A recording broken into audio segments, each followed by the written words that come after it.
Hello and welcome to the first episode of a conversation with AsYetUntitled. I'm Rob. And I'm Kris. And today we have a very special guest. He is the best fan films winner, the best fantasy film winner, best score winner, best fan film winner. It is Rob Ayling. How you doing, Rob? I'm very well, thank you. How are you guys? And what a lovely introduction. Well, we like to promote the people that work hard. You've got accomplishments, and the video shows how hard you grafted for them. You're completely worth them. Oh, thanks, man. I mean, I'd like to say it was all me, but absolutely it is not. As you know, filmmaking is a collaborative effort, so I am nothing without my film crew and cast, who I've now coined the BatFamily. And, well, that's pretty much it. They are the BatFamily to me. So, yeah, I'm nothing without them. I love that. I did see that on your Instagram posts with the BatFamily and stuff. I like that. It's unique as well. You don't always get a collective group that go under an association kind of thing for, something like that. Oh yeah, no, I mean, there are some filmmakers out there, and I'm not going to point them out, but they are just like, it's all about me, it's my vision, it's this, that, and the other. But actually, it's not. That's not the case for me, and it's very much a collaborative effort. I'm very much the kind of person that makes sure that everybody gets the credit that they deserve. And like as you read there, like our composer has won a couple of awards for his fantastic score, which I'm very proud of his work, because it was such a it's very much his own work. All I said to him was, this is my idea of Gotham, and and I said maybe a hint of Nirvana, which again I was annoyed about when the Matt Reeves trailer came out, because I was like, God damn it, he's taken my idea for Gotham. And then literally when I said to him, because he texted me when the trailer came out, and he went, I swear he's been listening to our conversations. I was like, yeah, right. It's like I said, it's a love letter to grunge and Hans Zimmer, Danny Elfman, and and then it's just Christian's own spin. And like I said, everyone crew wise has been able to really put a spin on Living in Crime Alley. So yeah, and like I said, it's a collaborative effort. It's your idea to them, and as you said, you've given an idea, and it's taken all of you working in concert and unity to make this come forth, and it shows. It's absolutely brilliant. I thoroughly enjoyed watching it, mate. Oh, thank you very much, man. I really appreciate that. I watched it. I must have stumbled across your Instagram account or something like that. Some point a couple of years ago, a year ago, something like that. Right. And I see it, and I was like, oh, always like a fan film, but sometimes you can tell they're a fan film. Right. Yeah. But for me, this kind of had like a Bat in the Sun feel. It wasn't minus the fighting to an extent. You had the small scene in the apartment. But the way it was done, it was so gritty, and how that part of Gotham would be to me. That's how it came across. Right. And then when I watched it, I was like, damn, like it's so gritty and grainy, and and the way it looks is kind of how the father is kind of going through life, if you know what I mean.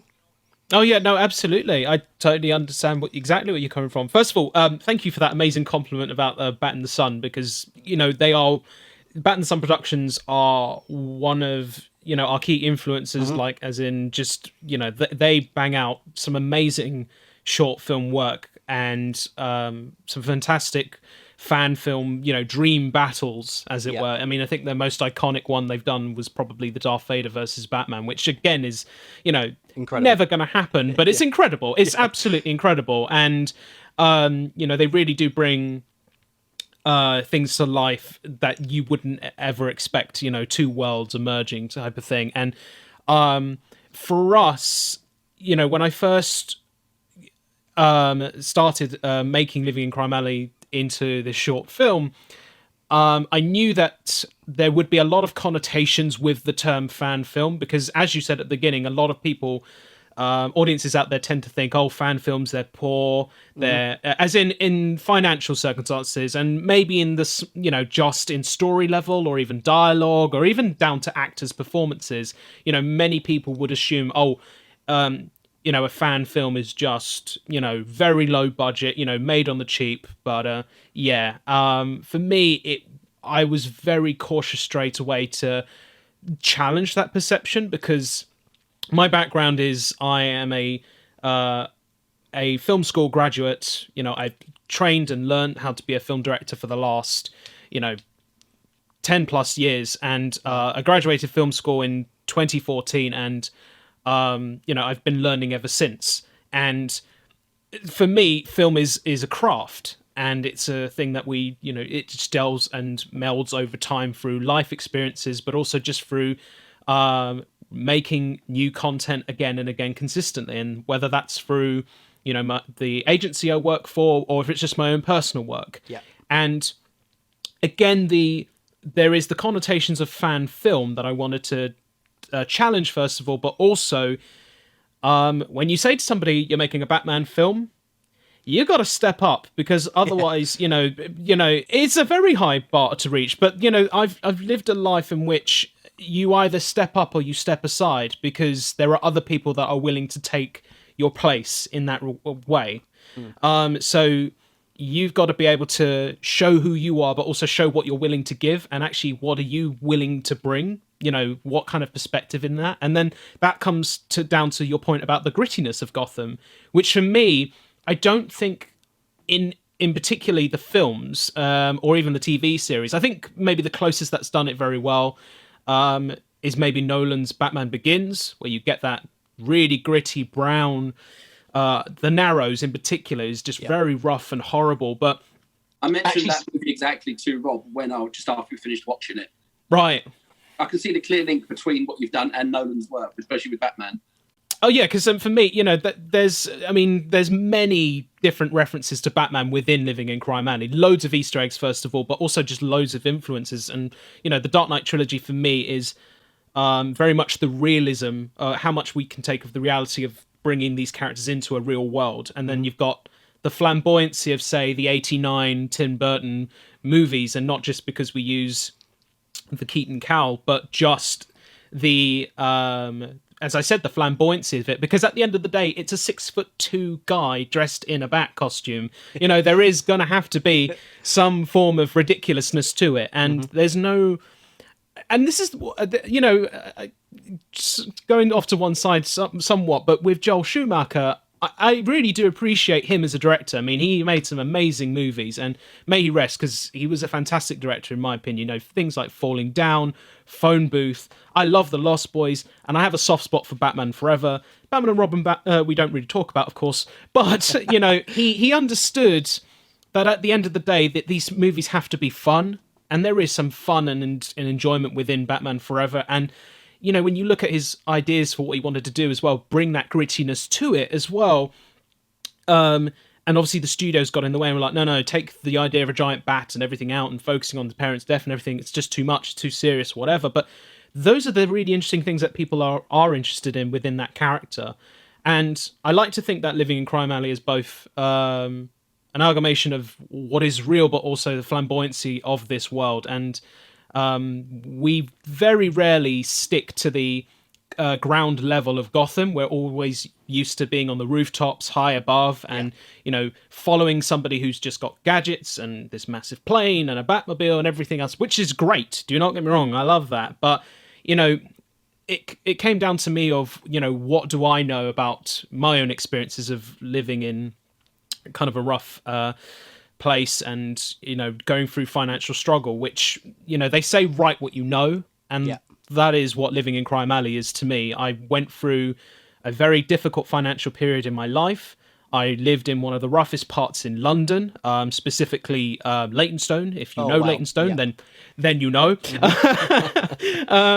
So it was, and I'm also a product of a single parent. So my father passed away when I was very young, and I was brought up by my mum. So, people who've seen the film now, and I'm sure you guys, well, you guys have seen the film, you'll now notice that there are quite a lot of similarities and understandings of where certain bits of me come into the story. Well, all good directors put a lot of themselves into whatever they do. Not just directors with films, but artists, composers. They have to give a bit of themselves, otherwise it doesn't feel as genuine. Oh, yeah, no, I absolutely agree with that. And for me, as kind of corny as it sounds, but I do think that films are very much like journal entries. You know, they are moments in your life in which you are depicting a certain moment in time. And for me, living in Crime Alley is frustrations. It's hopelessness in a little way, because he's Yeah. suffering with the fact that he can't pay his bill. yeah, absolutely. And you know, and it's also an understanding from my own parents' perspective. How do I, you know, seeing her struggle with the idea of, well, how can I bring my child up, you know, in this place of no hope. Yeah. So I think what really stood out for me, quite a lot. There's something I'm really impressed with, but I'll get onto that in a second. But I think what stood out for me was how it was so relatable in a way. As you said, it was. You do have hopelessness. And it's such a simple, basic principle of he robs somewhere to provide for his family because he can't pay something. And I know that's the normal thing that happens. But then when it's weird that you add Batman into it and people think, well, what's the point? But it makes sense because he's looking after Gotham, you know? Mm-hmm. So it's kind of, it's like a perfect side by side with that's how gritty you can be in life. But you have a savior, which is Batman. But the way Batman does the saving in this one is so different to what he normally does, you know? Yeah, absolutely. Yeah, no, absolutely. And do you know what it's funny when I bring this up to people because people think, you know, yes, it is very much, I like to think of it as a love letter to the character and the world of it, first and foremost. Yes. But actually one of the biggest things that I'm doing, first of all, is I'm cheating. I'm actually saying to the fans and the audience, yes, this is a Batman film, but really it's not. It's not really a Batman fan film. It happens to be it's a drama which happens to have Batman in it. And that's, I think, the best way that you can approach this kind of world and this film. So I was really impressed with the fact, so I read up about it, and it was when I was coming, when me and Kris do podcasts, Right. So the first thing we do is we'll do a podcast. To be fair, we don't research. We'll watch the film and then we'll just talk about literally the 90 minutes to 200 minutes that we've seen on screen. Then as we're doing a podcast, we'll read about it that way, so it doesn't cloud our judgment as we're talking. Mm-hmm. I'd seen this before, but Kris hadn't.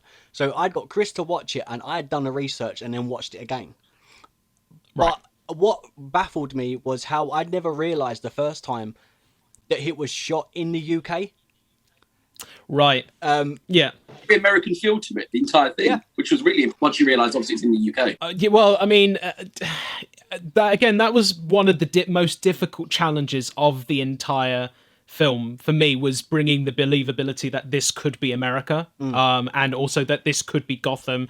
And one of the things that I mentioned before, I was going to mention before, was the believability of Batman. Yeah. Because once you've created a grounded reality of, you know, this is a father-daughter relationship at the core of it, then you've got to bring in the Batman in all of this, and that's where the difficulty of it comes in. And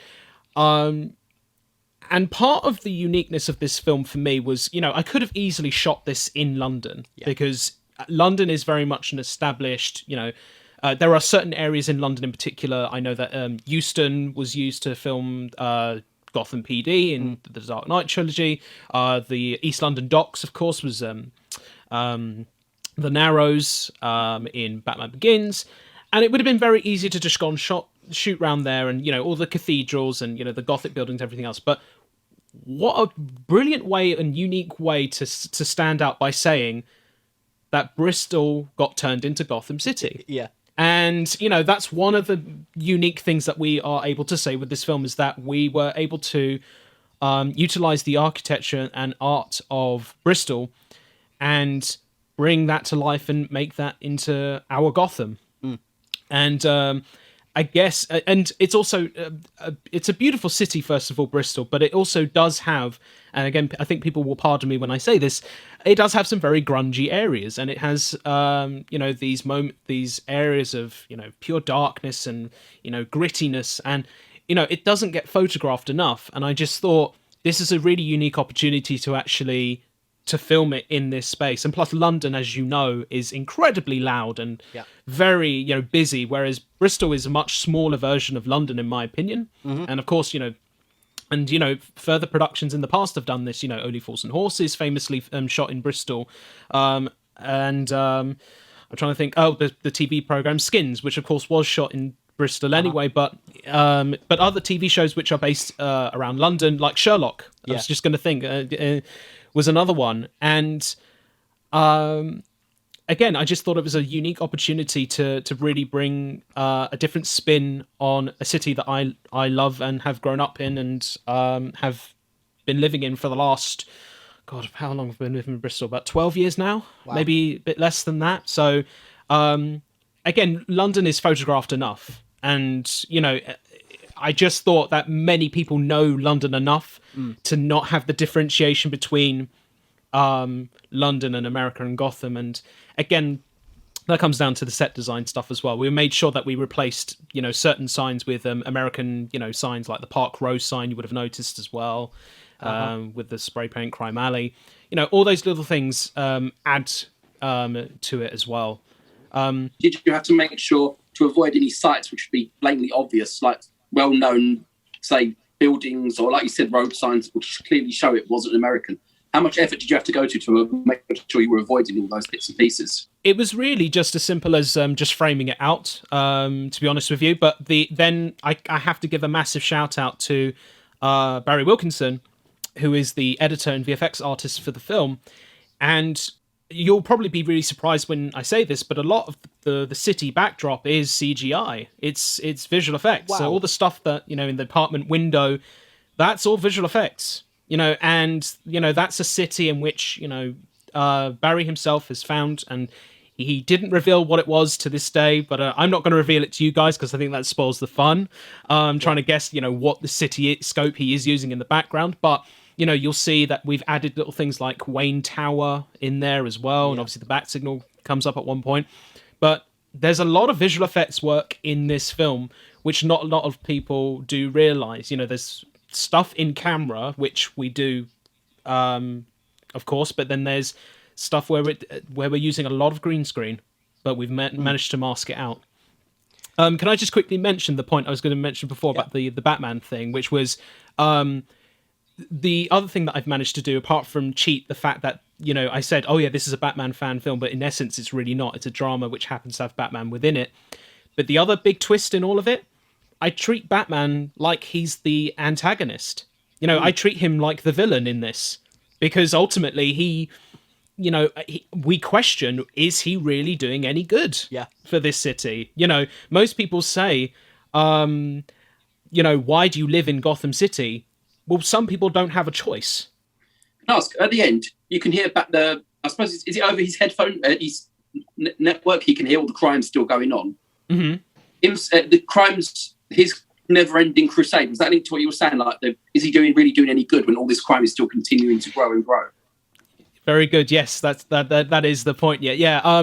What I was really cautious about with that ending in particular was, here he is on top of Park Row, which, funny enough, there is a place in Bristol called Park Row, and yes, we did film right on top of Park Row, so It's a very full circle moment there.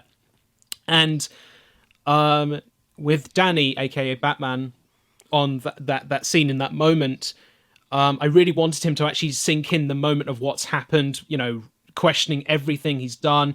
And obviously you hear the police sirens coming towards the apartment at the end, which either questions whether or not they take him away or not, which a lot of people have either said, oh, did he take them away or not? There's, the little flip side to that. But normally Batman would answer straight away if you heard police sirens and gunfire. But in that split moment,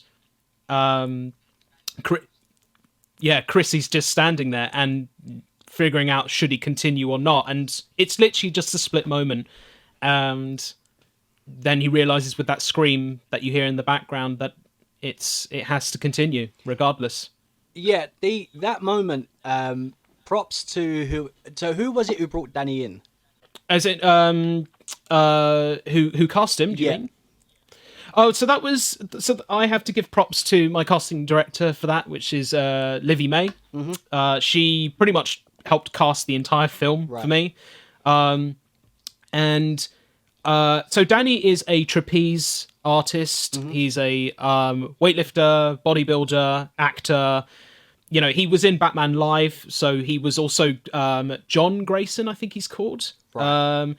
The father of Dick Grayson in the so for him it was kind of a full circle moment of playing that character and then becoming Batman in the short film.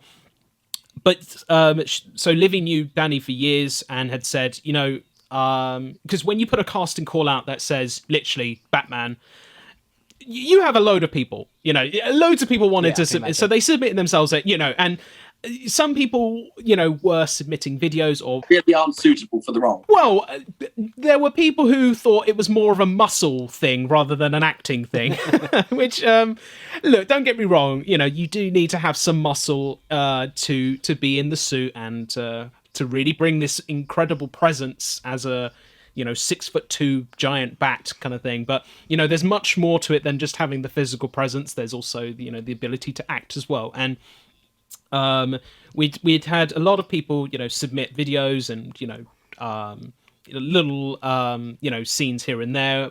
But Danny was the only person to submit a video where he, you know, set up a scene just prior to the events of Crime Alley, which I thought was very unique, first of all. But also, he did a little fight choreography with his flatmate, which was quite amusing. But at the same time, it helped because that was exactly what I needed to see that he could bring the characters, pull off the fight scenes first of all, but also just the ability to act simply with just his eyes, because as you know, in this film, which is quite unique in its own right, is Batman doesn't speak in this film, which I was very cautious about as well, because to me, as much as I love the 1960s Batman television series, it's not the right tone we were going for in this particular one, but I've always seen Batman to be a silent protector, so I wanted to capitalize on that for sure, with him being this shadow that never speaks, or even actually the best way I can sum him up is I treated him like a classic horror movie character, like Nosferatu. Like he is the shadow that appears and is frightening, and maybe you saw him or maybe you didn't, type of thing. And it's an urban myth way. Exactly, an urban myth is do you know what, that's the best way that I can sum it up. Yeah, urban myth. And Danny was just the perfect actor for my Batman for this film. So I was going to say that the cast for Danny was incredible because I'm a wrestling fan, and for me, I not so much the Mexican side of it, but I love luchadors. Right. And films that myself and Chris have watched. If there's anything to do with someone wearing a mask, we watched a film called Hellfest. I'm not sure if you're aware of it. But the actor is literally just acting with his body. Another one, the reason it impresses me was, if you're a wrestling fan, Kane from WWE. Oh, yeah. Little things that he done when he was masked with the head tilt to the side. You know, and just the way he used his body as that was his voice. Yeah. And Danny done the same thing the minute he was looking over, as we would call Gotham. No, absolutely. And it was just his eyes, and there was like a deep pain in his eyes that, was he doing the right thing? Yeah. You know, and... Oh, yeah, no, absolutely. Yeah, I mean, as I said before, like, Danny is a fantastic actor, and I think the other strongest scene in the film, without giving too much away, but it's the final climactic moments of the film in which Batman is confronted by the daughter. Yeah. And literally the best thing that an actor can do is the ability to listen. You know, that's how you can tell if you've got a good actor from a great actor, is that they have this ability to listen. And in that moment, you know, silence is everything. But also just giving him one little piece of note or direction, like listen out for what the gun, listen out for the gun, listen out for the shakes, little nuances here and there. And again, on the rooftop scene, I just said, listen out into the Gotham that's around you. Now, funny enough, that evening, it was very loud in Bristol. It was very, there was a lot of police cars going by, so he was able to utilize that. And, and to be honest with you, that little scream that you hear at the end is actually quite real. We did hear a scream at one point. So he is, when he's doing the swooshing of the cape, at the end, that's him taking off to go and, fight crime, because he's heard a girl scream. What was really bad, however, was us then turning around going, right, should we go for another take? Well, what about that girl that just screamed? He's fine. That's fine. We'll just, we'll imagine someone else is going to sort that out. That's fine. But, yeah. I wanted to ask you, his letter saying that he's being, if he doesn't get the money, he's going to be kicked out.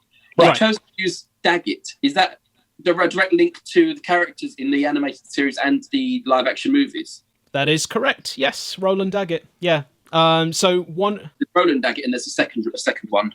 John Daggett and Roland Daggett. There's the yes. So this one is in reference to Roland Daggett from the Batman the Animated TV series, which for me is still to this day the quintessential Batman for me. And I love that, the nod of approval from everyone. Good.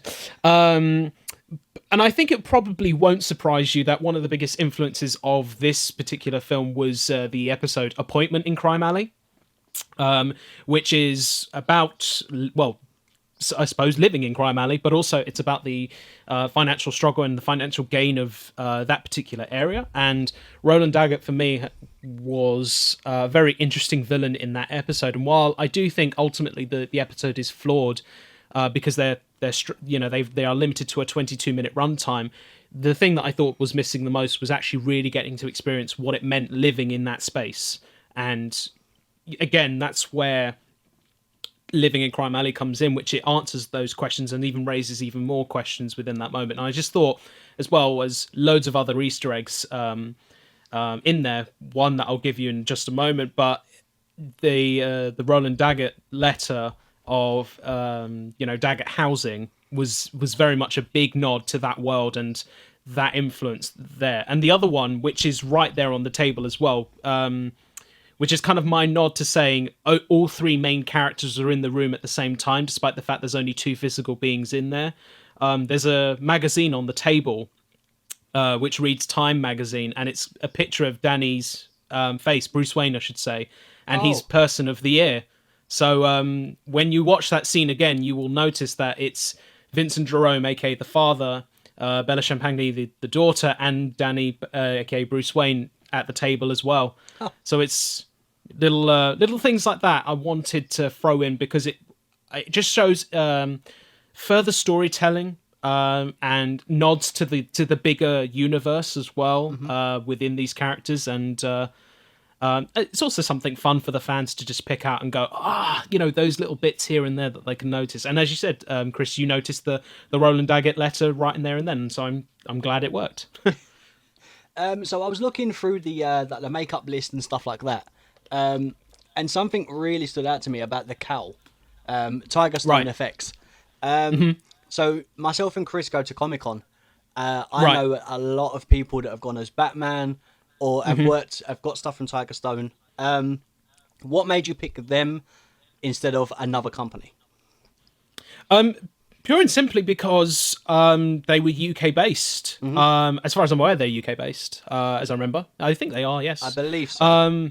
Yeah. It was mainly because of that, but also just because of the timings of everything as well. And I think it was also just down to probably the budgeting side of things at the time, because and also just whether or not it was going to, be able to make the measurements or even the fittings for Danny's head for the the shaping and stuff. Yeah. And I think ultimately they did a wonderful job, and I would have loved to have paid them more to actually sculpt something completely unique and different, so that way this film could have completely stood out on its own kind of universe. But I did think in that moment, well, there's two issues. One is a financial thing of, well, then you're talking another $5,000 to kind of really sculpt something like a whole piece suit and everything.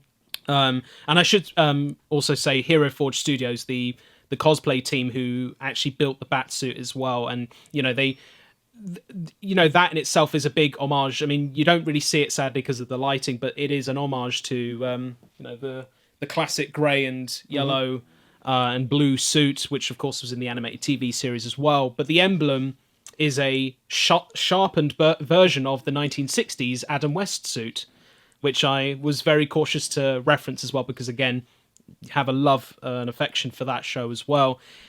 And I also love the Batman 1989 film, and I think there's just something really, even though it's absolutely preposterous when you're watching in front of you someone turning their head like that, like turning their entire shoulders. When you watch, exactly, Chris, but when you watch it on camera, it looks incredible. Yeah. It actually looks incredible. And I do feel for Danny in many ways, because he was in that suit for 12 hours. Oh. He was in that, so he was in the suit for a long time, and I felt bad because I think we got him in the suit at least 2 hours too early, in hindsight. But, he was a trooper. He was, he said, if I'm going to be in the suit, I've got to get used to it. I'm Batman. And I'm like, great, that's the attitude I want. That's what I like to hear, and I think he also felt quite privileged to the fact that, he got to be in this suit and actually be Batman in this way as well. And, I mean, of course it was unbearably hot, like for him to be in that. And I think even the cowl for him, once it's on there, and we had to put some sponges at the back because it wasn't quite fully perfect. Right. I think you'll probably tell within the film, but there were little sponges at the back of his head. And even then, I just thought, my God, I think I probably would have passed out by now. But we made sure he was all like ice packed up and, water aplenty. And it was fun. Yeah, no, I as you were saying, there's different aspects of that suit. But Chris was saying to him, it seemed more, Chris was right saying that Nolan-esque, right? Yeah. For me, I felt it was more like Keaton. Wow.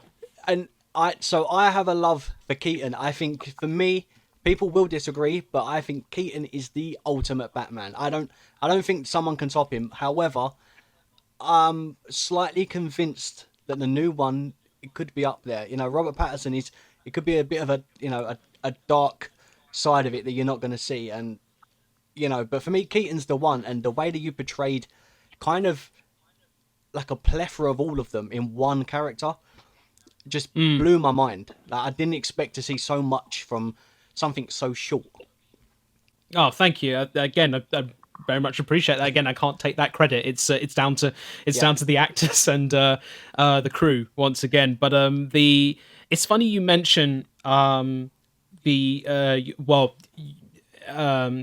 because for me he is, this is where we get into tough territory, where I would say that Keaton is the best Batman, but I would say that Christian Bale is the better Bruce Wayne. Yeah.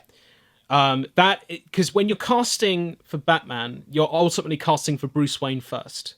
And that's why I love the 89 Batman film as well, because Michael Keaton is such an unusual choice. Like, I can imagine being back in the 80s, everyone being like, what, Mr. Mum? Being Beetlejuice? Batman? No, This ain't gonna work. This is not gonna work. But that's the stroke of genius of that film, which is you have an outsider of, the kind of everyman, he didn't really bulk up at all, Michael Keaton, for that movie.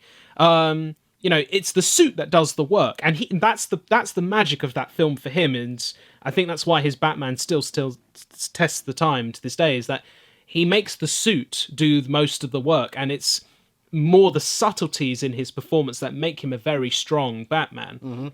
And whereas with Christian Bale, because I think he benefits in having Batman Begins first of all, which is the origin, and you have the heart of him growing up and embodying both the two masks of Bruce Wayne and Batman. Yeah. Because on the one hand, he can't be the Bruce Wayne that sits inside the Batcave. He can't be the Bruce Wayne that puts on the mask, and then becomes Batman. He's got to be billionaire, playboy Bruce Wayne to everyone else, and then maybe a few times, not being himself, like to everyone, like to people like Rachel and Michael Caine, Alfred, sorry, and that's why I think his Bruce Wayne is very strong. And again, he benefits as well from having 2 more movies where you do see that vulnerable side. You see him crushed. You see him broken, literally. Yeah. And then you're absolutely right, mate. Which is, I think Robert Pattinson might be a strong contender for a really decent Bruce Wayne Batman, because first and foremost, I think he's a fantastic actor. Mm-hmm. I think the work that he's been doing recently, especially in the film The Lighthouse, which I thought was amazing. I thought his performance in that was really incredible. And I think if people go and watch a lot of his independent film work now, they'll understand why he is the right Bruce Wayne for this particular film right now, and this particular vision that Matt Reeves has. Because he embodies both the they're going for the younger, not as established mythos of Batman. Mm-hmm. Yeah, so he'll still have mistakes, he's going to have plenty to make, but he'll also have the psychological traumas still of somebody who hasn't, whereas before we had Keaton, who was, what was he, mid-40s? Yeah, about, Yeah, and then Batman had already settled into being the Batman, where he is still growing into himself in the way, still suffering from the trauma, and it's still raw and bleeding to him. Yes, exactly. He's going to be darker. He's going to be more vicious. Oh yeah, being Batman. Yeah. Yeah, I don't know if I read this right, and I do apologize if I get this completely wrong, but I read somewhere that in the trailer, someone mentioned that he punches more. There are more punches delivered from Robert Pattinson's Batman than any other Batman in the other movies. And I just thought, is that true? Like, if that's true, I mean, bloody hell! Like, how many times did he punch that guy in the face? Like. So speaking of other Batmans, I always feel, especially with someone that's now that's directed a Batman, could you order your Batmans? Batmen. I don't know what the plural is. We can say it that. Yeah, we can say Batmen. So what would be your ideal order? I'm worried where you're going to put Clooney. Well, this is So I am going to include. So if we're just are we just including cinema Batmen? I mean, if you want to put Adam West in there and Lego, feel free. Well, yeah. I mean, there was the '66 movie, so I thought I'd just mention. If you want to include that as well, then that's fine. All right, so here we go. Let's. It's a kind of a harsh one, but I do have to put the 2 1940 serial Batman or Batmen at the bottom because first and foremost, they are a product of their time, but also. They have not aged very well whatsoever, especially some of those depictions and those costumes in particular. If anyone was to say, if you could highlight a fan film being like the true depiction of what many people would see a fan film to be, go and look at the 1940 serials and you'll get a hint of that. So I will put them at the bottom, sadly. And then, of course, sadly, I will have to put Mr. Clooney at the next level, which is a shame because I think there are moments of charm as Bruce Wayne, but there's nothing with his Batman. I'm sorry. Then I would have to go Mr. Val Kilmer, even though I thought he was good. He looked great in the cowl as well. And then I will go with. Then I'll go with Lego Batman. Then I'll go with... why is this so difficult? There's so many out there. There's not, though. Really, there's not. I'm obviously not going to put Pattinson because that's still yet to be decided. I'm then going to put... Oh, do I put him for... Yeah, do you know what? I'm going to be controversial. I'm going to go Ben Affleck. I'm going to put Ben Affleck next. And then I'm going to put Adam West, which I know I'm going to get a lot of heat for that one, putting Adam West above. But for me, if you really think about it, don't get me wrong, I thought Ben Affleck was really good. But the one thing, and I know Zack Snyder will have me for this, if he ever meets me, that is, but you just don't have him, brutally, because he's otherwise just going to be the Punisher if he's just going to kill everybody. And I know Keaton does as well. Look, I know Keaton does, so that I will get challenged on that. But then you look at Adam West, and he is quintessential Batman of 60s. He is exactly what the 60s Batman was in the comics, and he is the charm of, like, his Bruce Wayne is so charming and so likable. And then when he's Batman, it's obviously very campy and very fun and everything. But to me, he is a funny side of Batman and charm that I think will never die. And may he rest. He is the Bright Knight that we deserve. You saying him, I just get a flashback to that scene of him running around with a giant bomb, trying to chuck away. There's ducks there. He can't chuck it there. Runs over. There's I smile every time I think of that. It's so. Oh, it's amazing. Like, some days you just can't get rid of a bomb. It's a great line. It's a great line. It's so good. And and I just one that just came to pop into my head was, "You give me curious stirrings in my utility belt, Catwoman." You would never get away with that now. You would never get away with that. But that is, he makes it so cool. It makes it like, if you were to say that in a club, you would get kicked out. Yeah. You would ultimately, but Batman doesn't get kicked out of a club by saying that. He's got Catwoman right there. But obviously he can't do it because Robin cockblocks him along the way. But that to one side. So I went from Adam West to... then I'll say Christian Bale. Yeah. Then, because I did say Keaton was going to be my number one, but my number two is going to be, because it does count, I think anyway, but Kevin Conroy from Mask of the Phantasm, because that was a... to me, if I had my choice, he would be my ultimate number one. But I'm going to be fair and say, live action Batman, it's going to be Michael Keaton, because there is still, as much as I said, I think Christian Bale is the better Bruce Wayne. I think, that scene in particular in '89 with, "You want to get nuts? Come on, let's get nuts." Yeah. It's just incredible. And him trying to explain to Vicky Vale who he is, but he can't talk like a human being because he's never been a human being in his life. It's just wonderful. When you go outside and you go for a job and you have breakfast and you're like, just spit out what you're trying to say, Keaton. You're Bruce Wayne, you're Batman. That's all you need to say. I'm Batman. And he can't do it because he's never been a human being before. And that's what's so great about that, him as Bruce Wayne as well. So that's why he's my number one. But if I had my way as well, I would ultimately say that Kevin Conroy is the definitive Batman, because he is both the charm, the darkness, the brightness of the character, and he is the definitive portrayal of Batman to this day. I also think, if I'm to being completely honest, I think Mask of the Phantasm is the best Batman movie. Okay, I actually haven't seen it. I was going to say, for me, the best one I've seen, probably The Killing Joke. There's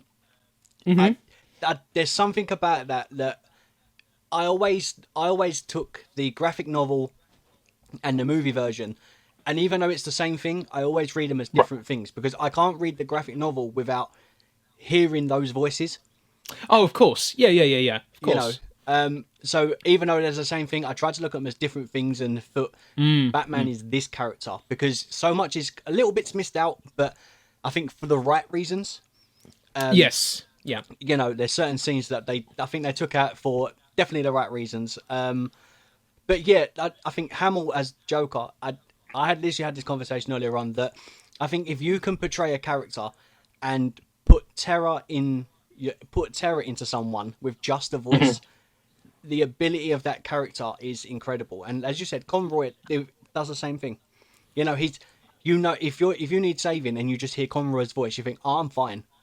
Yeah, that's true. I think the best person who said it was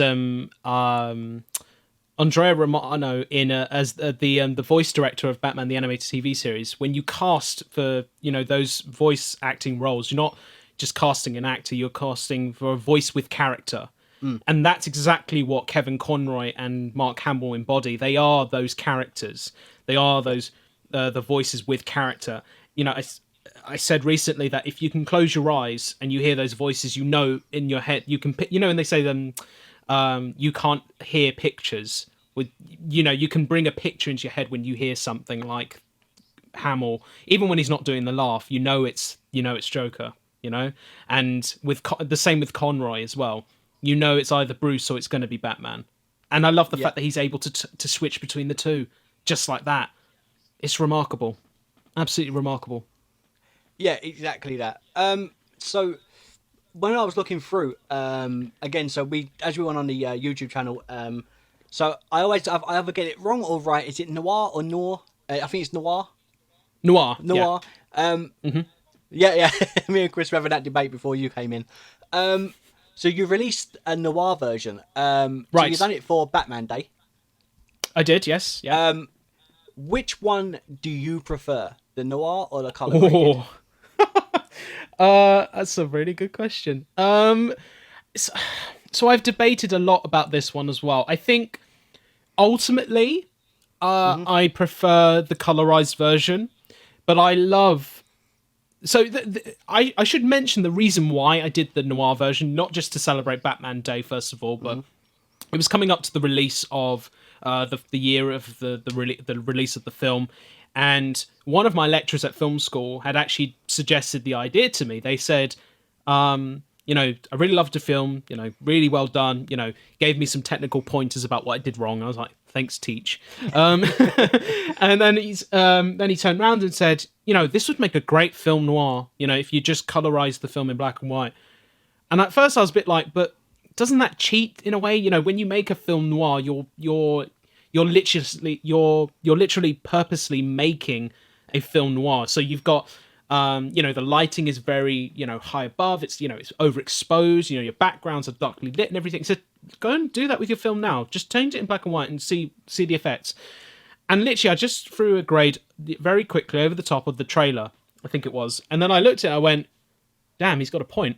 This is one of those occasions where normally, without actually planning it, it can actually be an interesting kind of turnaround. And that's why we decided to kind of recolorize the film and try that and see that as an experiment to see, what kind of feeling do you get from watching a black and white version of a film. And I remember that two films in particular had done this as well, which was Mad Max Fury Road and Logan Noir. Which I watched actually not too long ago, and I now prefer watching Logan in black and white because I just think you get much more of an emotive feeling within the certain scenes. Whereas I think if you see the blood literally oozing out, kind of thing, it kind of just takes away the overall impact. But when you see it in a really raw black and white feel, it's grading. Sorry, you do get the tension there as well, and.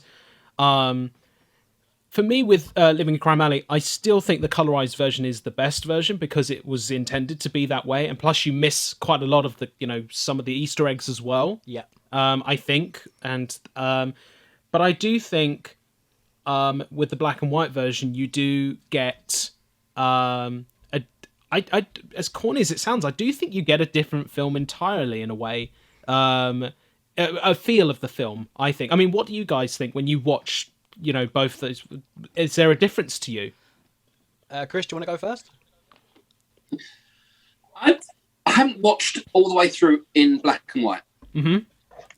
Most of it, and like you said, it does feel like a different film because I do for a bit of photography, and my favourite is to do black and white because it gives as you said, a complete different perspective. It could be the same picture, but in colour. It can feel light and happy and everything, even if it's supposedly a darker scene. But in black and white, like you said, if the blood's flowing in black and white, it makes it more somehow. More. Yeah. I don't know how to describe it. Just otherwise, just saying more. Yeah. No, I think the best way that I can sum it up, like the simplest way, is for me, if the colorized version is a straightforward drama, fantasy, black and white makes it much more of a horror. Because the shadows pop out even further. Like, all the shadows and the contrasts are so dark that I think you'll even notice as well, like, when Batman does appear in the film, it is through shadows and it's through, explosive white lights and, smoke and everything. They really pop in black and white.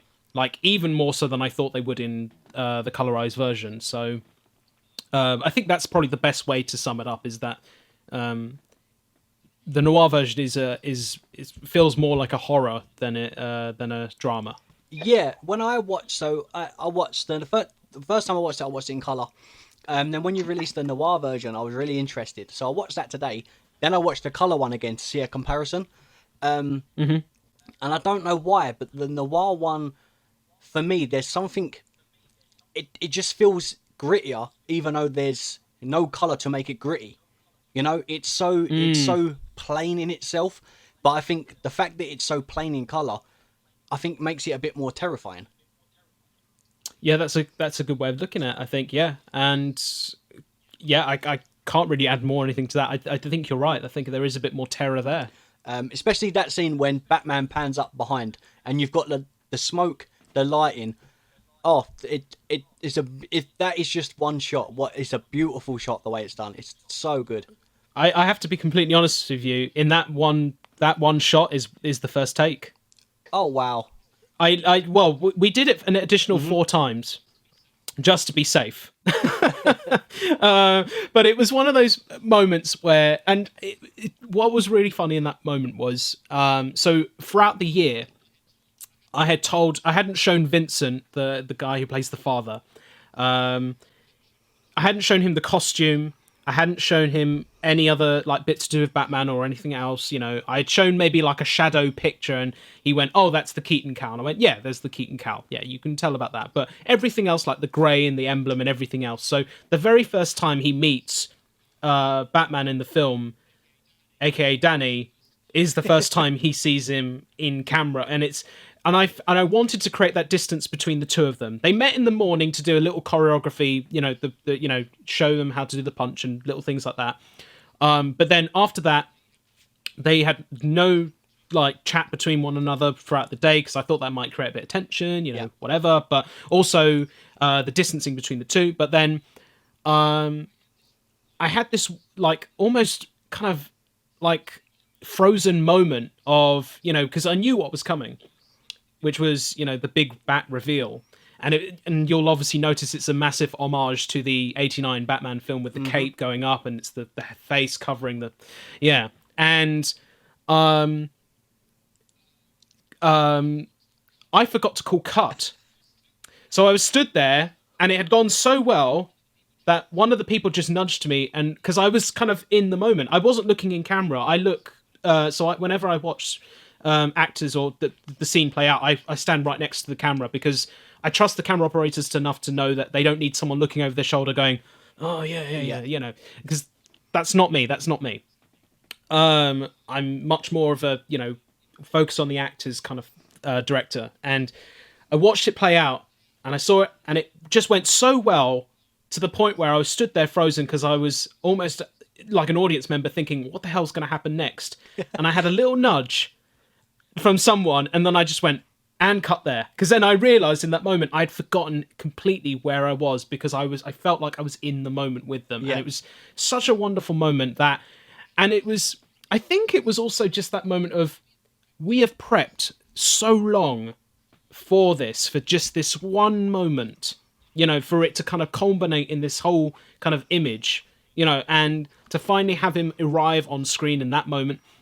And then to come back to the Vincent, you know, meeting Batman thing, he turned around to me after the take and he said, "You realise you only shot the back of me, so me, you know, was completely redundant." And then I said, but what was the first thing you saw when the lights went up and the smoke was around? He said, "Batman shut." Yeah. And I was like, yeah, the shadow of the bat is what's scaring you, my friend. It's not what you see, it's what's potentially there that scares you. And in that moment, that reaction when he's just looking straight ahead, he's looking at the shadow of the Batman, and then he turns around and, you know, does the thing, and that was the first time that they met on screen. And as I said, it's just one of those really wonderful moments where you just hold out long enough and you'll capture something really beautiful on camera. Yeah, I think so. Sorry, Chris. Go on. I was going to say it seems like you took the approach of so you know the film The Goonies. So from what I've read, I don't know how 100% true this is, but I was told none of the kids were allowed to see the ship until it was time for them to turn and see it. So their face expressions were so organic, and so in awe of this massive boat. And I got the exact same vibe when the guy turned and you just see the shadow, and I was like, it's the bat, and that moment, I think that's the pinnacle part of a Batman film. Whereas if you just have him there looking over over the city, and you see him already, it kind of kills that moment of Batman. But the way you done it, well, it's the way you done it was just he then appears, and you think there's Batman. Like now you're in trouble. It's done how you'd want it to be done. Oh yeah, absolutely. As I said before, like I treated Batman like a classic horror movie character. The suspense needs to be there, and that's what the film is 6-7 minutes or something like that, and I can't even remember how long my own film is. It's and he shows up 4 minutes into the film, and I know a lot of people are waiting, like when is he going to turn up? But at the same time, I'm hoping a lot of people are going, oh my god, why is the father doing this? Why is the daughter? All these different things going on. And then when, as I said, I treat Batman as an antagonist for this film, when he does eventually appear, you kind of want to say, no, you don't want him to do this, because we've been with this father and the daughter long enough to know their circumstances and what they're going through, and he's getting it wrong. And that's the suspense that's building up there. And as you said, like with the Goonies reference there, kids don't act. The best. That's why they always say, try not to work with kids or with animals, because they don't act. Most of the time they're just seeing and believing in front of them and reacting. Yes, exactly. And that's what you want any actor to do, is have the ability to react to as naturally as possible. And that's why giving that suspense to Vincent, playing the father, that. The build-up of the year of what's this Batman going to look like? What am I, how am I going to feel in that moment? And the first thing he sees is the shadow. If you were in an alleyway, put yourself in that situation. If you were in an alleyway and you saw a shadow of a bat, right there and then, yeah, you'd be pretty scared as well, to be fair.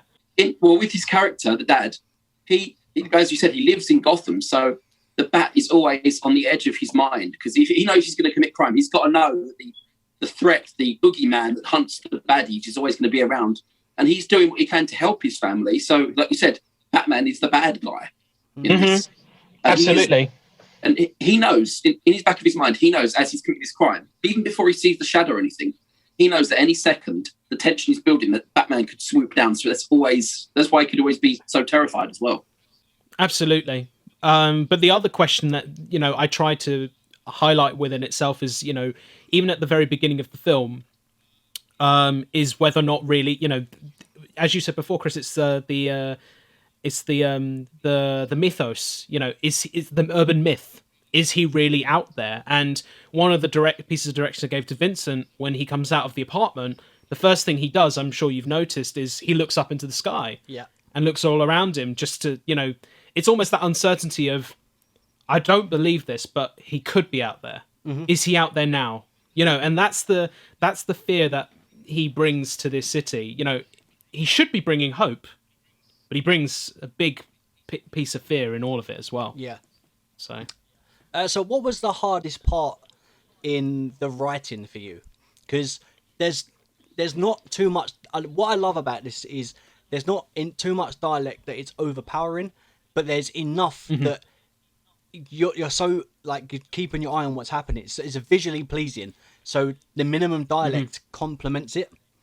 So what was the hardest part with the writing altogether? I think the most difficult part writing was just trying to keep it as short as possible, if I'm honest with you, because I think for any fan writing this kind of film or this type of adventure, you may get carried away, and there were several drafts, obviously, of this screenplay. I think overall there was eight drafts of this screenplay, I think, overall. And the one that we submitted for the Fan Fiction Festival back in 2017 was like the 5th draft. So it changed, even when we went into production. But I remember when I wrote the very first draft, and it was very much kind of 15-minute piece where it was, we see a week's long journey of these characters, going from, point A to point B and then C, and then, what's the further outcome of, what's happened with the events of, the Batman turning up in the apartment. But then at one point I just realized the most dangerous thing about Gotham is that one night, one bad day can change anything. And it comes back to what you said about the Killing Joke. That's all about having one bad day.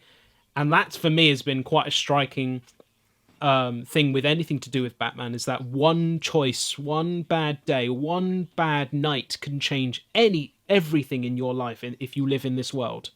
And then it became a one night, one moment scenario thing, and that's when things started really to come together. And afterwards, when you really think about it, I think in many ways it doesn't matter whether or not the father has been arrested or not. I think what's more important is that he ultimately learns the lesson that he should have provided better for his daughter, to actually teach her a better ground, to be a better hero for his daughter. Not to be the villain of the piece, but ultimately should have been the hero. And Bruce obviously learns in that moment that perhaps he himself isn't doing enough either. And for the daughter, as we set up in the beginning, it's about mimicry. She mimics what she sees or what she hears, and that becomes all full circle. So she's got a tough challenge ahead. So I think it's more about for the ending as well, because I think a lot of people have problems with the ending, that it feels like it's quite abrupt. But I think for me, it opens the door for your own interpretation to think what could be a better solution for them. Whether or not you think it's a happy ending or not, I think you take away whatever you think is that ending. And I've always been a big fan of visual storytelling. I think with any film that you do, I think Alfred Hitchcock said it best, though, which is, if you can put a film on mute and you can watch it all the way through and still understand what's going on, then you've got yourself a really good film. You've made a film. You should really think about, making silent movies whenever you make a film, is what I've always been taught. Yeah. And it's the same principle here. I feel like if you turned off the sound for this film, you would be able to understand what you're seeing. And those little pieces of dialogue here and there are just little, bits here and there, little Easter eggs. Obviously, Joker's mentioned, Two-Face mentions, Calendar Man's reference. But it was really more about keeping this contained and as truthful as possible in the short space of time. Yeah. Has there been thoughts of a sequel? Because this ends so good. Would you like to do a sequel, or do you think not? It's really fun. This is a really good question. I feel like I say that a lot. That's a very good question. I have been approached by quite a few people about the idea of continuing on this story. Right. Now, I never thought that this would continue. Mm-hmm.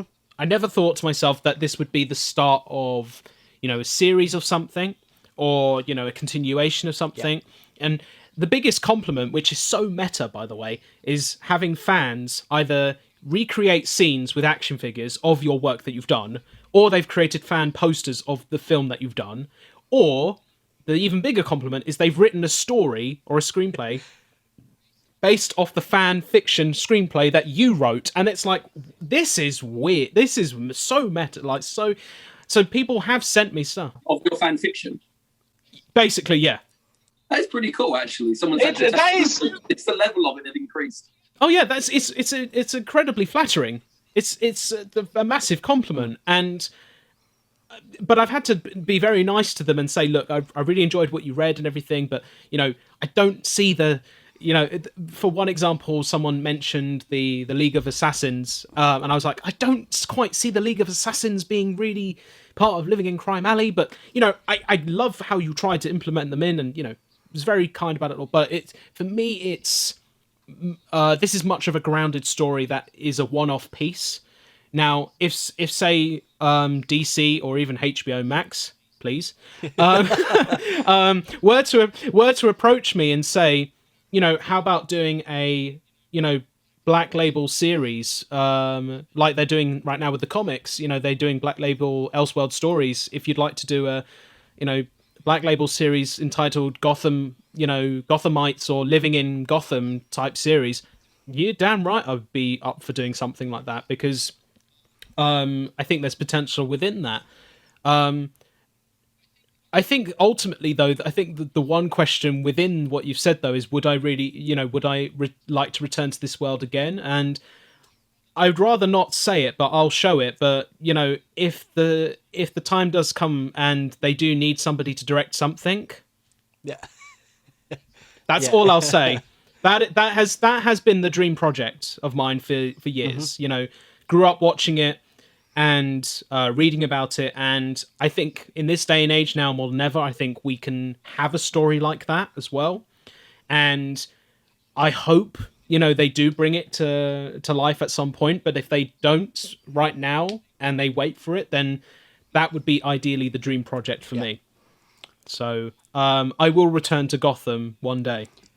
Yeah, I think what blows my mind. So we've been doing podcasting for 3 years. How our numbers kind of fluctuate there. You know, we're consistent, but it's hard to get a following, as you know. Right. But I have never seen someone do a fan film, and every time I see a couple of posts, there's an award that you've mentioned, or you're being inserted as, and it's a year later. Not many films that I know are still being put forward for like awards that come out over a year ago. You know, right? Not even like, you know, the Golden Globes or the Oscars. They have a year's worth of films, but they do it within that current like calendar year. This film is a year and 2 months old now, something like that. Something like that, yeah. And you're still receiving awards for it. You know, it's mind-boggling. You know, it's amazing. I mean, I'm very flattered by all of it. You know, like, and it's nice to know that the film has actually made a connection, not just with, you know, festivals, but also with the audience. You know, with you guys, you know, you wanted to chat about this, and I was more than happy to do that. And that's what I love the most, is actually being able to connect with the fans and the audience with this film, because, you know, they've said, you know, you've taken something away from it. And that for me is one of the reassuring things about my job as a filmmaker and as a storyteller, is knowing that an audience member has taken something away from it, because that to me is one of the most important things that we can do, is that we raise questions, we answer questions, and we give something back to the audience fundamentally. And that's, you know, whether that's pure enjoyment or a little bit of knowledge, that's something that goes a long way. It's not about the awards necessarily for me. Again, that's like an icing on the cake for me. What's more important for me is how much does this connect to an audience. And I think as well, and without going too deep into this as well, but I do think a lot of it has been the fact that we've been stuck at home in our for the last year and a bit. And, you know, I do think that comes into play, that, you know, that people are wanting more content out there. And I think that's the beauty of short films, generally speaking. But I think these fan films in particular as well, that there is content out there that people can engage with. And, you know, there is a necessity for it. You know, even in one of the struggling times of our lives right now, that, you know, we just want to be swept away. You know, we want to see a brighter, colourful world rather than a dark, gloomy one that we're used to seeing right now. So, yeah. Yeah, you know, like I said, I randomly when I go on Instagram, as we've communicated and whatnot, you know, it's just so nice to see something that's so good receive the you know, what it deserves, because it is a short, you know, it is a short film. It's not too wordy. You put a lot of time in it. Every single person committed to it, and it's such an easy watch with not too much going on. You know, so the accolades that you've received for it are so truly deserved for, and not just the actors, but as you said, the score. You know, the way that you've made Bristol look like Tim Burton's Gotham in a way. You know, just little things that you've done, and it just seems like every time you've added an extra thing into the film, it just complements it even more. You know, and it's just beautiful to see something so simple as a story just be told in the way that you have, as you said, a drama including Batman. I can't thank enough for the praise of that, because again, that just, you know, I think I can say this for myself, but also for the cast and crew as well, that they know now that they've done their job well. Yeah. And you know, because as I said, it was a big collaborative family effort to really showcase fundamentally three things: our love for filmmaking, our love for storytelling, and our love for the Batman world and character as well. So again, thanks guys for just, you know, saying those things, because they mean a lot to us. They really do. Every one of them, mate. You deserve it all. Thank you. And I'll be blunt. When me and Kris do a podcast, for the listeners or they that have heard the podcast, I have when we talk about a film, we won't just say positives, we will say the negatives. Right. And obviously everything is there is a negative, especially if, like, little things are picked out for me. Not that I'm moaning, but you can tell it's a London-based shoot because of little things like plug sockets that you was able to, you couldn't avoid. Do you know? Yeah. You know, so little things like that. A lot of people point that out, which I find hilarious. They always go, I've noticed the plug sockets. And I'm like, if that's all you notice, then that's fine. You know, I'll take it. I'll take plug sockets. You know, don't worry. But next time I'll just have to rip them out of the walls. But for me, like, that didn't matter. You know, the fact that it was shot in Bristol, you know, and you had the ability to do everything that you'd done. And the first time I watched it, I didn't even pick up on anything. I thought you was American. The whole team was American. You know, I just had that complete American vibe. It's only when I scrolled down and I done research and I was like, oh, it's Bristol. And not, well, actually I was like, oh, Bristol? You know, it really took me a second. You know, and then when I watched it again, I was like, oh, I can see the UK, like the little UK bits. But even that, I think, just adds to it. I didn't see the UK. I didn't see him straight away. I was engrossed in, like, I was in the story. I was following what was going on in the story, rather than I let those little things you noticed, Rob, I let them flow past me, where I was just focusing on what was happening with the characters. It's only when I watched it, you know, gone back myself and flicked through a couple of times to actually see the tiny things. But they're so small and out of the way that you can just let your subconscious deal with that while you enjoy what's going on in front of you. I feel like I'm also cheating as well when, you know, when the label fan film is in the title as well. People will maybe let me off a little bit, but that's not always the case because, again, as you mentioned, like with the Bat and Son Productions, they don't label themselves as fan films, but people know when they say Bat and the Son Productions, there's going to be high quality, high budget kind of production involved. But as I said, I mean, if all you guys notice, which again, I think, Kris, you're right. If you've got the attention of the audience just through the acting and just through the little pieces here and there, then that's when you've really engrossed the audience and they're involved in the story rather than the little mistakes that we have here and there. Like, I'll even give you one now just for free. So obviously the plug sockets is one, and there's the for me there's the road, like the road markings. You can see there's a double yellow line. You know, I really kicked myself in for that one. But the other one, which most people notice as well, is, but I think it kind of adds to the kind of charm of it as well, is that the there are certain moments where the bat cowl, you know, kind of shifts, and there's one shot in particular which is super quick. It's super quick, and don't get me wrong, I still love it because it's a very Batman moment, which is a close-up, extreme close-up of, you know, Batman, and he puts the Batarang up. But if you watch it very slowly, you'll notice the cowl ever so slightly just shift just to the side, and it's just one of those little things I notice each time, and I go, damn it, we should have glued his face to that mask. That's what we should have done.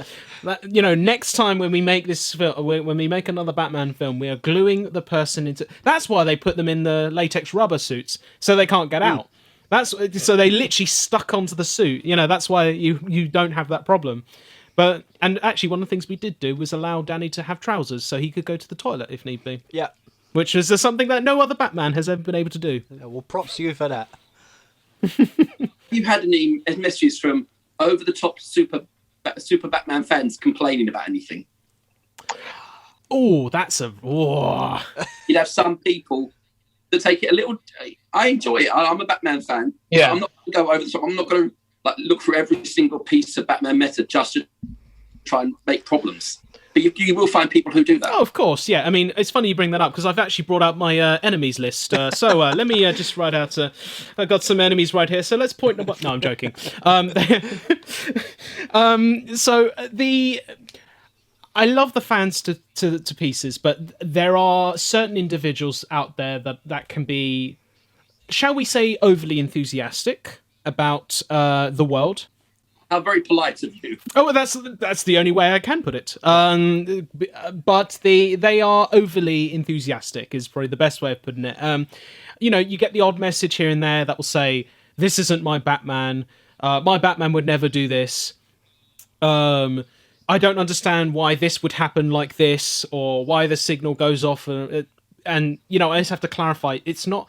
The signal's not going off because the father broke the law. It goes off because it's signaling that Batman's out there. They said that in The Dark Knight, which is, I don't expect him to arrive at police headquarters. I just expect him to be working to out there. And it's just a signal in the sky for people to be aware that he's out there. So that's why it shines. And, I love challenging audience members, and when they bring questions and say, did you mean to do this and this? And sometimes I'll have to say, I don't know what you're talking about, or I don't know why you would point that out. I guess the only bigger issue that I have, and I will be very very small on this particular point, but when people challenge me or even ask me about casting choices, because ultimately one of the big things that's come out of all this is, people say, oh, it's really great that you've got a black lead in the film and a child actor as well. And I just say, well, I didn't think about that when I was casting these actors. I was casting them because they were the roles, in my opinion. I wasn't making a statement by any means. It was more about, and I think that's what we should all learn from in terms of casting for films from now on, which is you cast for whether or not they are the role. Can they, perform that character to the best of their ability, as you would for any job, hopefully, and it's not down to race or ethnicity. And that's, for someone who is a half Indian filmmaker, myself, I don't want people to hire me just because I'm Indian. I want them to hire me because I'm good at my job. And, those are the things that I've only had to really challenge certain audiences about, which is, my casting choices were because they were fantastic actors and they were the role. It's not just that they are, they could do the role, it's that they are the role. Yeah. And that's how I look at it. And, and it's coming back to the whole fans and stuff. I do get there were certain incidences where you get certain fans going too far and, really messaging the point, and it's like, dude, do you not have anything to do in your lockdown right now? Then, message one person who made one fan film about this, but ultimately it's been, I won't say it's been completely universally praised because that would just be too smug, but it's, I get more positive messages than I do the negative, in the review side. And rightly, so you should, there was things I didn't even touch on, or pick up on. As you said, you had a black lead. Until you said it, I didn't even think of it. It didn't cross my mind that it was a public stunt, or to promote something. I didn't even cross my mind until you literally just said it. I was too engrossed in the acting that the guy was doing. So if you wasn't to do it again and you wasn't going to do another one, do a follow-up to this, but in a written form as like a comic book instead. Would that be something you'd rather do moving forward? So then you've done the same thing with Batman, but it's a different version, or the same version but on a different media. Ooh, again, I think it comes down to the right story. It really comes down to the right story, and I know that, certain stories work for certain mediums. I think that's probably the best way of putting it. And, this was initially, if you can believe it or not, guys, this wasn't supposed to happen. This film wasn't supposed to be made.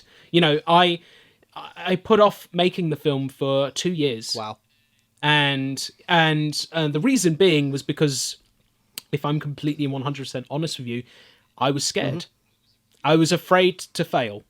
That's the best way that I could put it, because, and I'm not saying that this in the most depressing way, but I was a professional loser all of my life. No, I had failed many times in certain projects and in certain ventures in terms of film, and if I was to take a risk like I did eventually, which obviously worked out for the best, but I kept thinking all the time, there are certain responsibilities, there are certain aspects that you've really got to hone in and get right. And the script was written in 2017 as just, I'd lost my job. I hadn't had any money coming in. It was a creative exercise. Mm-hmm. Living in Crime Alley was a creative exercise, which even now sounds bizarre to say like that. And then someone read it and said, there are fan fiction festivals out there. Go and do that. Mm-hmm. Submitted it. It won a prize. I was like, great. So they clearly liked it. So that's really nice. And then I found out that one of the judges happened to be a former DC editor. Wow. Or like an assistant editor. And he had read it and said, this is really fantastic. And that's where the quote comes in, like it could be, part of the comics. And I cheekily said, well, can we try and make it into a comic? And he went, that I can't do. I was like, damn it, I thought I had you. But sadly, but he then said, well, why don't you make this into a fan film? And that's where I blew it. That's where I went, nah. Oh, wow.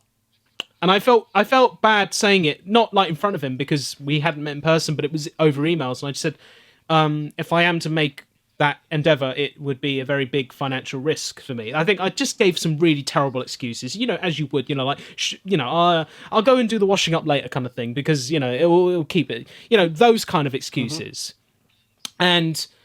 And eventually I got back, I got better in terms of, financial stuff. I, work at an agency in London now where I'm a filmmaker and, do my job for a living, and it's great. And then the time came around again where it was funny. I was one of my great friends. His name is Thomas Inadepeju. He's another film director, and we were sat down, and he said to me, and I'll never forget this conversation because it's really the conversation that really got me into. I just realised, am I allowed to technically swear? I feel like I've sweared once. Oh, okay, fine. He really put my fucking ass into gear. Let's just put it that way. Like, literally, he in this one conversation, he just said to me, "What the fuck are you doing, man?" And I just went, "I bought you a drink. What more do you want?" Like, and he was like, and he was like, "No, man. Like, I like you, but you've written this really good script, and you're doing nothing with it." And this was like mid 2018. I made the joke again of saying, well, I did buy you a drink, so, you could be a bit nicer. No, and he was just like, no, look, we're all, so when he means everyone, like people in film school and everything were going on to do different things. And, at the time, I was involved in a project which is now being turned into a BBC TV series, which is fantastic. And that had just been released, but it wasn't my baby, it wasn't the thing that I was, I directed an episode and that was my role and that was it. Moved on. But I didn't have anything that, really cemented, what my soul or what my passion really was, whereas Living in Crime Alley was. Yeah. And he just flat out said to me, if you do not make this movie, then I will question our friendship because you are a filmmaker that doesn't make films. And I was really struck by that. And I was like, do you know what? He's absolutely right. Yeah. I'm a filmmaker that isn't making a film or making films. And then it took me another couple of months after that because, life stuff gets in the way. And in December of 2018, on December, I think it was 29th, my friend actually had to remind me because he was like, oh, I remember this text message from you, which basically said, I'm making a Batman film. I might be poor. I might need a place to crash. Can I borrow? That's literally what I wrote. I was like, I might lose some money, so can I live in your place if I... It's just literally the greatest text message I've ever sent. Like, I'm making a Batman movie, might be poor. Can I stay on your couch, please? Yeah, it was December 2018 when I realised, you know what, shoulda, woulda, coulda. The best thing you can say to yourself in life is that at least you tried. Yeah. You know, or at least you can say that you have done something. And I made that the biggest challenge, creative challenge of my life. And here we are now with it released. And it has... Yeah, multiple awards later, multiple, tractions to audiences and networking with you guys and chatting with you guys. And it's to be perfectly honest, it's the thing that's really saved me, from being in a creative rut. The worst thing you can be as a creative is not being able to create. And having Thomason say at that moment to me, you're a filmmaker that doesn't make films. I'm like, that's such a very powerful point to make. Yeah. And I can't thank him. And, other people were there to kind of push me in that direction to say, you need to make this as well. And funny enough, Vincent Jerome was one of those people as well. He had read the script online. So he'd found out about the script from other people who had been, shopping it round. Because I didn't care. I literally just put the script online and went, here, I've written this, it's done this. Have some fun. If you want to go out and make it, just make sure you credit me. That's how much I didn't care. Wow. And I didn't care about making it. And then literally, again, that's where a lot of people just said, what the fuck are you doing? You're giving away something really good for free. What's wrong with you? And then I had to clarify, I don't own the rights, so I technically have to do it for free. And they're like, well, yeah, that's a good point. But, just do it anyway. Just do it anyway. But Vincent had come across the script and read it and said, this is a really beautiful piece of work. If you decide to make this film, I'd like you to, consider me, audition. And then literally 6 months later after that email, I then responded to that email and said, I've actually decided to make that film. Would you like to audition? And his audition was amazing.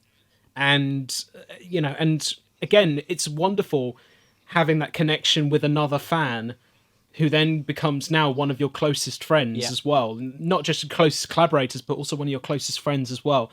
And I feel very blessed as well to have met people like Vincent and, Danny and Bella and all the Bat family as well, because as I said, they were willing to go on board my vision of Gotham. And if this is another fact, I don't know if you knew about this, but we shot the film in a day and a half, if you can believe that. I was going to ask what the turnaround was. So when me and Kris do a podcast, we always try to, as I said, we'll look at one aspect of the film being the film, and then we'll take into effect things like CGI, how good or bad it was, budget, kind of not how much it made, but how much they spent and what could have done a bit more with. And then we'll always look at things like how long it took. Right. Yeah. So did you say a day and a half? Overall, we made Living in Crime Alley in a day and a half. And what was the turnaround? As in shooting. Okay. And what was the turnaround for post-production?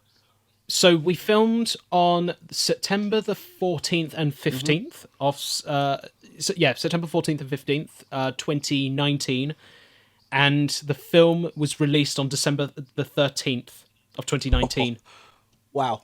That's impressive. Very, very quick. Well, I was very insistent that if we were gonna make a Batman film, we're gonna make a Batman film on the 80th year of the character's existence, and we're gonna release it that year as well as a way to celebrate that character and its world and entirety. And we even made a big deal of it by having a screening at the BFI in London. Oh wow.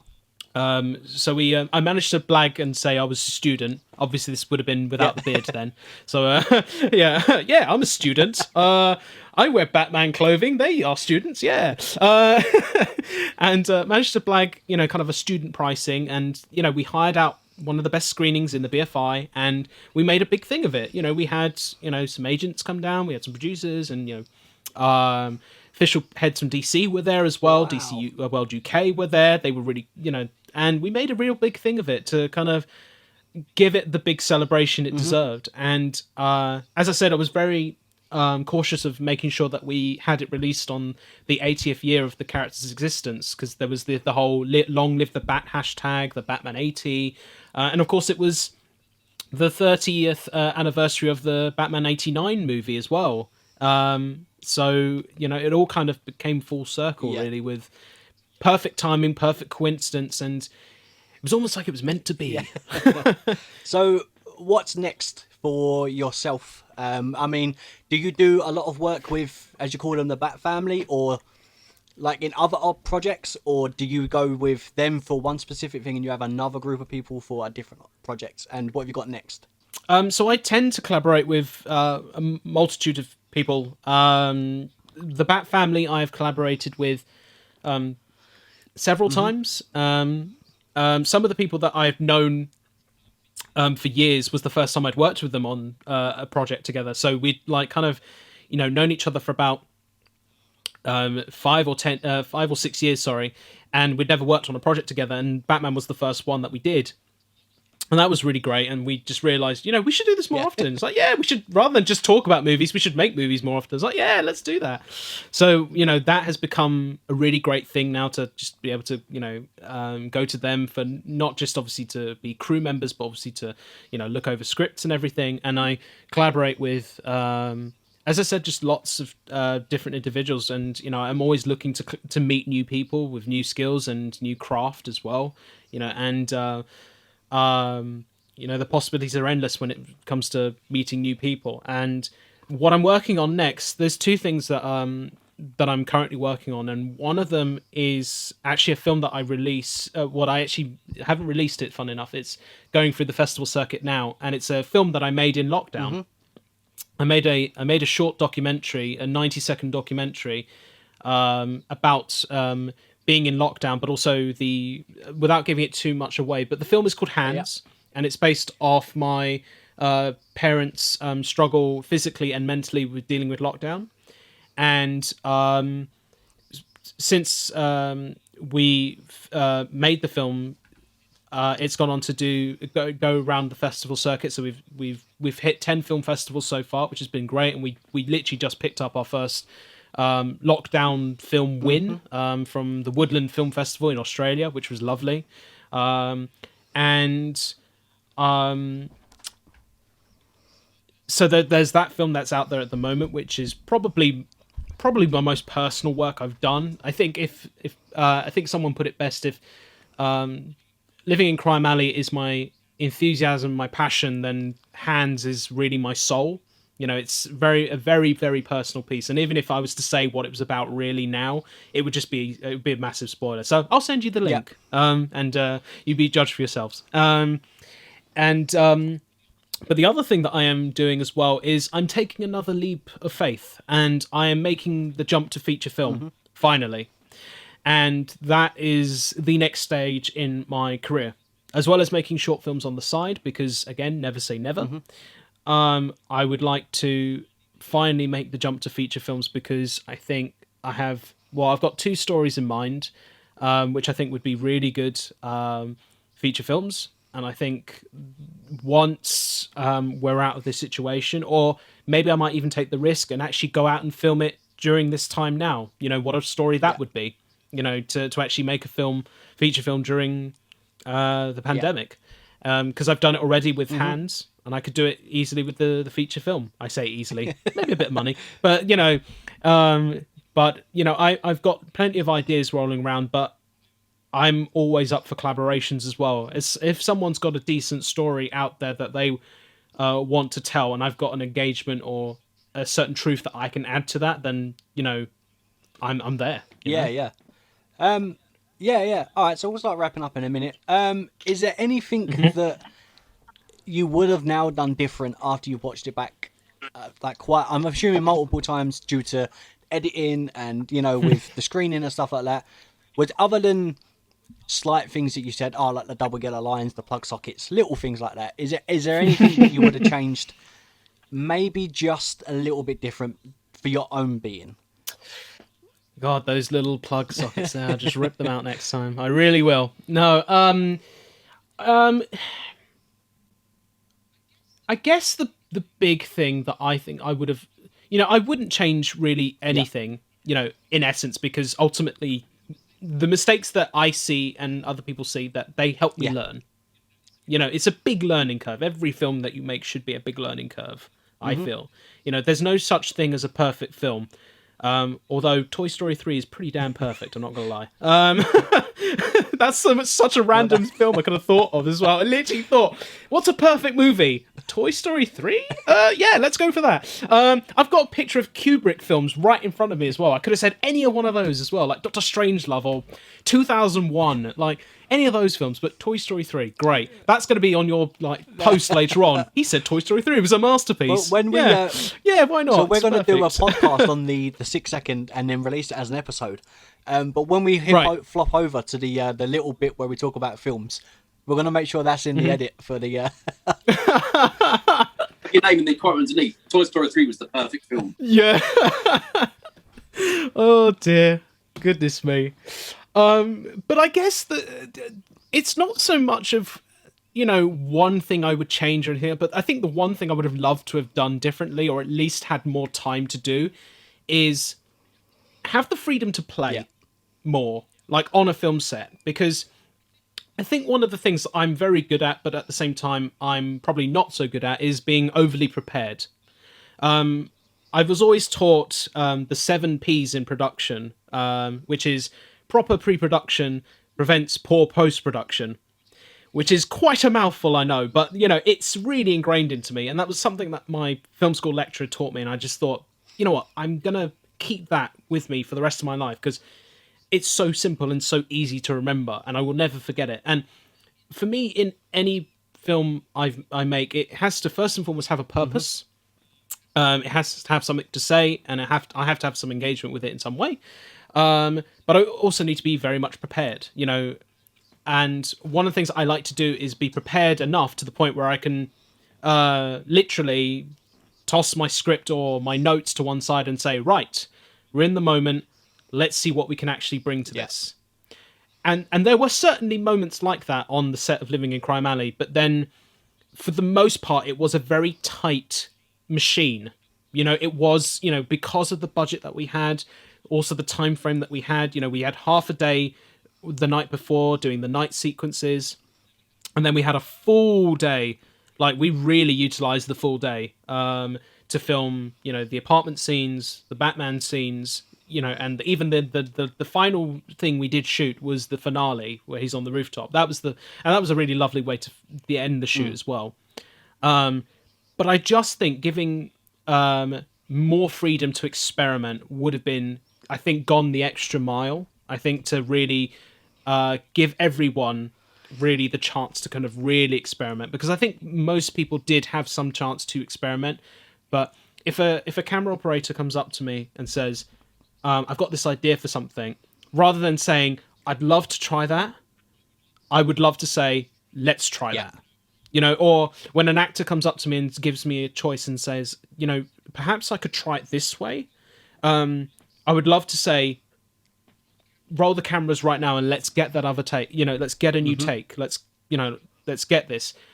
There were times where I had to say no, and I hate saying no, most of the time. And I think that can be a real damper on a creative spirit to know that. But I have to reassure them as well. Like I say, I'm not saying no because I don't like the idea. I would normally go for it and let's try it. But because of the time frames that we're under, because as you guys will know, that it's a very, filmmaking is a very contained, very well-oiled machine when it works right. Yeah. And if you throw a spanner in the works, it can, literally things can fuck up entirely, and, there was one bit in particular where we were behind by an hour, but even in the space of that 1 hour behind, everyone was still happy enough to be on set and actually know that what they were doing was something really great. But I just would have loved to have had that freedom a bit more to just gone, yeah, do you know what? Let's go for that. Because they may have come up with something really unique and it would have been really special to have caught on camera. Yeah. You see what I mean? Yeah. And I like the fact that as I was going through, I love how you've listed everyone that's involved independently. It's not just as you put, like the BatFamily. you've wrote that kind of who they are, what their job is. You know, you've kind of give it a credits in the description box, which I like. Yeah. But I want to say props for having someone doing catering, because I've worked with a few people. I'm not I've done a lot of filming and stuff, but I've been around that sort of stuff, music videos and bits like that. If you don't bring your own food, normally you're screwed, right? And most places that have got a big budget will do catering, you know. And you said you're on a limited budget, and you still made sure people were fed, which is incredible. Not everyone does that. Well, put it this way, this is one thing I was taught very early on, which is when you're working on a film, the only things that people will remember are how much they were paid or what the food that they had. You know, sometimes they don't even remember the story that they were working on. They'll be like, I just worked on this short film that was about this and this and this, you know. Whereas I think it's really important that at the end of the day, these people are working very hard. It's long hours. They need to be fed. You know, you'll notice that the name Ayling is the surname of the caterer. So that is, in fact, my mum, who was the part of the catering. And as I mentioned before, I'm a half Indian filmmaker, and my mum is Indian, and she prepared a full Indian cuisine platter, like samosas, curries, dal, rice, you know, pratas, biryanis, you name it, it was all there. You know, it was, I'm not going to lie to you, and this is going to sound so smug, it's probably the best food platter that I've given out to any crew, like, ever, because I just knew, like, you know, you're going to have some authentic food first of all, and it's not going to be your traditional. And look, there's nothing wrong with pizzas and, you know, little bits of takeaway stuff here and there. And like I've heard on some sets they have like just like a platter of sandwiches. Oh yeah. Huge, gigantic Indian dinner feast. Yeah, no, it's a comfort food thing. You know, like for the people that I was, you know, for the crew, sorry, I should say, that we were feeding. You know, for them it was completely new. You know, kind of new, authentic Indian cuisine. You know, it was home, but for me, it's, you know, I make that joke all the time. For them, it's Indian food. For me, it's food. You know, it's comfort food ultimately that I wanted to give them, and you know, the best way that you can reward your crew, first of all, is by paying them, which I did, and then the other is was through food as well. And I think there were many happy people with the food that day, and because you know, we've all been there on film sets where you're just given either nothing at all, or you're just given a slice of pizza and a can of lemonade. And look, don't get me wrong, I like a can of lemonade, but you know, it's going to take more than a slice of pizza than you know, to really win me over. I mean, I've been on a few like music videos, like shoots and sets and stuff like that. And one time I was given a banana, which I couldn't eat because I can't eat them. So I was given a banana, and basically it kind of felt like, you know, when you get like a kid's lunchbox from like an Asda or Morrison's or something, and it was literally just it felt like a cardboard box, and it was like a half a sandwich, an apple, and like a juice box. And I was like, this. I feel like you wanted to. I feel like you wanted to say you were going to get Dairy Dunkables or something. I was like, God, that would have been something. I mean, Dairy Dunkables. I mean, I'm not a fan of them, but I would have taken that over the banana. But yeah, no, props for you for feeding them, because you know, some people don't care. You know, as I said, like, I've been in that position. I'm sure you definitely have, where you've barely had anything, you know, food wise on set. Oh yeah, I mean, we work 12 hours a day, sometimes 16-hour long days, and if you're not given any food, then you better pay up. You know, that's all I can say. You got to pay up, because you know, there are some people that will work for free, and you know, I've done that in the past for sure. But you gotta feed them. You gotta feed your crew, because they're, as I said before, they're like family. You spend more time with them, probably, like, depending on how long the shooting days are, and how long the days are. If it's a 2-day or a 3-day shoot, you're going to be spending more time with them than your own family. So you would expect the food and the comfort as well. Exactly. So. When we do a podcast, as I said, I've looked up things online, and they said the best thing to do a podcast is prep, and more prep. And I don't think I've ever done a podcast with Kris and prepped it. Ever. Other than the first couple, which makes us sound robotic, and we hated it. then when I come into this, I was Right. like, right, I'm going to take some notes. I don't think I've looked at any of my notes once, other than your YouTube page, which has just got all the Right. people's names and listings and stuff. But you looked at is when I was asking you about the name on the housing letter. That's the only time I've actually looked at my notes at all during that. Right. Yeah, thanks for coming on. Especially bearing in mind you don't kind of know where this is going to be. As I said, it will be promoted on YouTube, Instagram, Facebook, Twitter, all the usual social medias. Obviously we'll link all your stuff. If you've got a link tree, give us that, and obviously we'll add that in the list as well. But yeah, it's been great talking to you. I never thought I'd be ready to start doing interviews and stuff from a podcast. Now we're talking to interviewing someone that we're actually going to be doing a podcast on. Right. So yeah, I don't think we could have picked a perfect first guest for the conversation with AsYetUntitled. That's made it very easy for me because, as Rob will let you know, I was actually pretty concerned about talking with other people because I'm not a very social person. Right. Very easy to interact with you and ask you questions about everything as well. So thanks for that. No, I appreciate it, and thank you guys for having me on. And as I said before, I love the curiosity that people have about, either in terms of what I do or what we did with Living in Crime Alley. And I'm more than happy to connect with the fans and audiences to answer these questions and go even further. And if it means you not looking at your notes, then great. But if not, then I feel kind of harsh that you haven't been able to see your notes and go, oh, okay, maybe this or this. But maybe that's a good thing. I don't know. It's been my pleasure to come on this evening and to chat with you guys. It's been really great, and I look forward to chatting with you guys again soon. Final question. Do you go to Comic-Con? Oh, okay. I do go to Comic-Con. Yes, cool. I do. Yes. I'm assuming, are you London-based now, or are you still Bristol? I am Bristol-based, but I also... I work in London most of the time. So if there's the Comic-Cons that I go to, it's either the London Film Comic-Con or the MCM Comic-Con that I go to as well. Okay, so at some point when the Comic-Con's back on, obviously we'll have to meet you and do a proper AsYetUntitled meets... Rob Ayling, because so the idea originally doing a conversation was we're with them, we have a proper face-to-face. I always feel like that's the best way to do an interview. Absolutely. But speaking to you really changed my mind. I don't think there's ever been, I didn't think the conversation was going to go as comfortable and smooth as it has done. So honestly, thank you so much for being our first guest and willing to trust us and get a product out and stuff like that. It's been great. No, thank you. Thank you. It's been fun. Is there anything else you'd like to add before we sign off? If I'm honest, I hope the audience enjoy Living in Crime Alley, and if you haven't seen it yet, then check it out on YouTube. It's Living in Crime Alley, Batman fan film.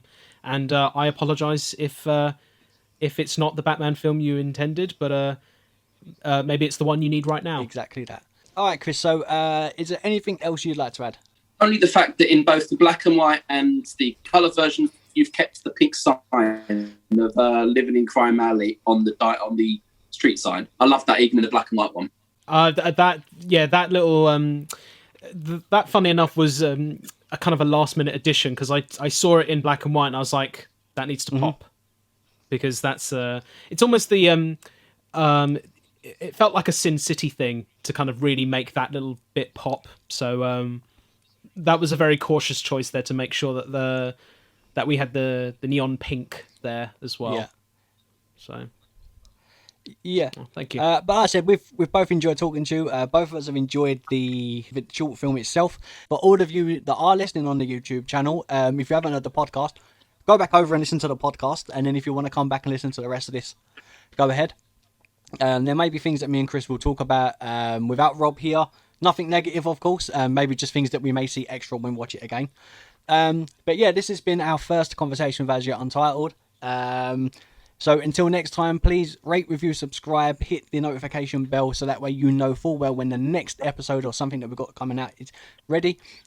Kris, any famous words?